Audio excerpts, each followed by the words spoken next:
வணக்கம் நண்பர்களே, எல்லாம் நல்லா இருக்கீங்களா? அன்னைக்கு எங்கள் வீட்டில் வந்து வாழை மீன் குழம்பு. இந்த குழம்பு எப்படி வைக்கிறதுன்னு சொல்லிட்டு எங்கள் ஊரில் செய்கிற மாதிரியே நான் உங்களுக்கு சொல்கிறேன்.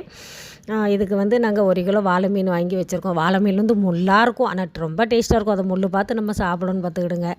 அப்புறம் வந்து கொஞ்சம் எலுமிச்சம்பழம் அளவு புளியை ஊற வச்சுக்கிடுங்க. ஊற வச்சு நல்லா கரைச்சி நான் ஊற்றிருக்கேன்.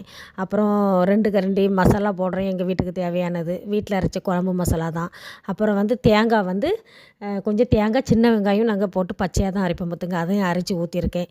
ஊற்றி நல்லா தண்ணியெல்லாம் ஊற்றி கலக்கி வச்சு அடுப்பில் வச்சாச்சு. வச்சதுக்கப்புறம் தக்காளி பழம் ஒரு 2 போட்டிருக்கேன். 2 போட்டதுக்கப்புறம் எல்லாம் கொதிக்க விடுங்க.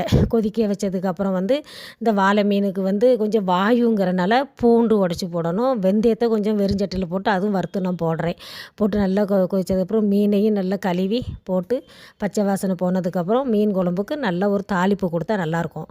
அப்புறம் வந்து கொஞ்சம் முருங்கலை போட்டால் ரொம்ப டேஸ்ட்டாக இருக்கும் வாழை மீன் குழம்புக்கு. அதனால் முருங்கலையும் நான் போடுறேன். போட்டு பிறகு எண்ணெயை ஊற்றுனதுக்கப்புறம் கடுகை போடுங்க.